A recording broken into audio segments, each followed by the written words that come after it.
Alors, suite du cours sur la géométrie dans l'espace. Donc, la dernière fois, je vous avais laissé avec cette fin de cours où il fallait trouver l'équation du plan médiateur. C'est l'ensemble des points qui sont à égale distance de A et de B. Alors, je vous ai proposé deux méthodes. Soit, comme c'est le plan qui est perpendiculaire au segment AB passant par le milieu, utilisez ça pour trouver l'équation du plan. Soit chercher l'ensemble des points M tels que longueur AM soit égale à BM. En traduisant cette égalité sur les coordonnées, on va être capable de trouver l'équation du plan. Donc je vous montre ce que ça donne au niveau des calculs. Alors la première façon, donc je cherche un plan ici qui est perpendiculaire au segment AB. Donc AB va jouer le rôle de vecteur normal pour notre plan. Donc on calcule les coordonnées du vecteur AB.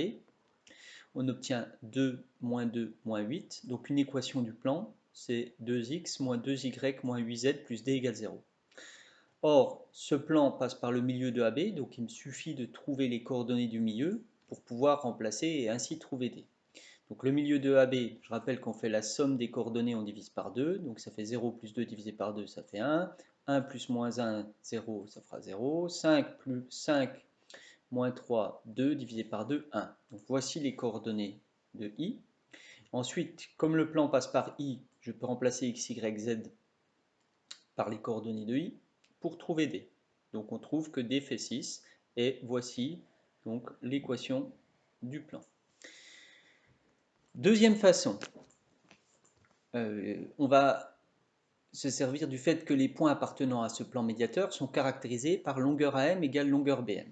Alors, dans l'espace, la formule pour la distance est la même que dans le plan en rajoutant les coordonnées de la côte.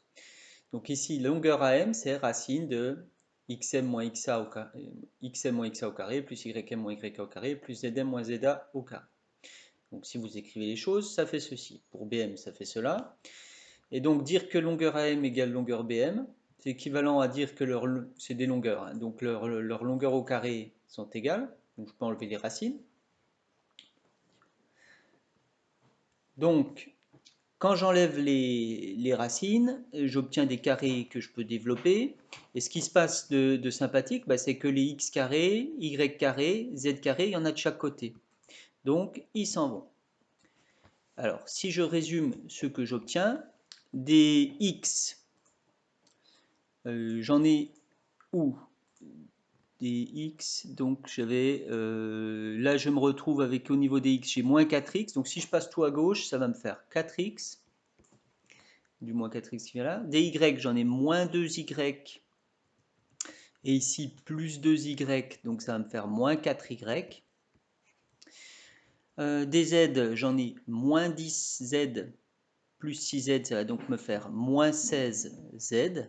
Et des termes constants, alors j'ai quoi? J'ai 1 ici, 25 ici, ça fait 26. 26 moins 4, 22. 22 moins 1, 21. 21 moins 9, 12. Donc je me retrouve avec plus 12 égale 0. Voilà quand j'ai réarrangé les termes de l'expression, ce que j'obtiens. Eh bien, on a bien trouvé l'équation de notre plan médiateur, à savoir que même si l'équation n'est pas tout à fait pareille, en fait c'est le même plan, hein, parce que pour obtenir celle-ci, il suffit de faire x2.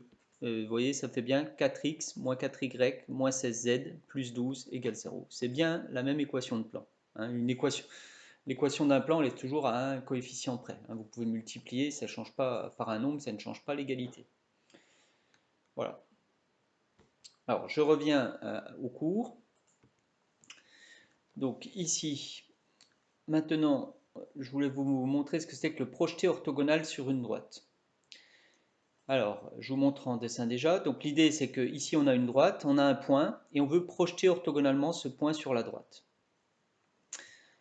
Alors, le projeté orthogonal, sa définition, c'est le point H appartenant à la droite, tel que la droite AH et la droite D, vous voyez ici, sont perpendiculaires. Alors, j'ai donné deux exemples pour qu'on le fasse sur j'ai donné un exemple pour qu'on le fasse avec de façon concrète. Donc ici j'ai une droite et là j'ai un point. Je cherche le projeté de ce point-là sur cette droite-ci. Donc je propose deux méthodes. D'abord la méthode qui correspond à ce dessin, c'est-à-dire je vais chercher le point H en disant que le point H il est à l'intersection de la droite D et du plan perpendiculaire à la droite D passant par A. Donc je cherche l'équation du plan perpendiculaire à cette droite D. Donc ça, du coup, un vecteur directeur de cette droite sera un vecteur normal de mon plan. Et je sais qu'il passe par A, donc je vais trouver l'équation du plan. Une fois que vous aurez l'équation du plan, il suffira de trouver l'intersection de ce plan avec la droite D. Et ça correspondra au point H. Ça sera le projeté orthogonal. Deuxième méthode, l'idée est de dire que d'utiliser une propriété qui est que le point H, c'est le point de la droite. Vous voyez, ici, si je considère des points de la droite, c'est le point de la droite D tel que la longueur AM ici soit minimale. Ça se conçoit facilement parce que si vous regardez tous les points M possibles de la droite, en fait, ici, ça va former un triangle rectangle. Donc si le point M est ici, la longueur, le segment AM correspond en fait à l'hypoténuse. Donc la longueur AM, elle est plus grande que la longueur AH. Et donc la longueur AH, c'est bien, celle où il y a l'angle droit, c'est bien la longueur minimale. Donc je vais chercher quand est-ce que j'ai la longueur minimale. Et bien pour ça, il suffit d'exprimer la longueur AM à l'aide des coordonnées. Alors, on aura le paramètre en fonction du paramètre t des points de notre droite et de chercher la valeur de t pour lequel cette longueur est minimale. Ça revient en fait à un problème d'analyse cette fois.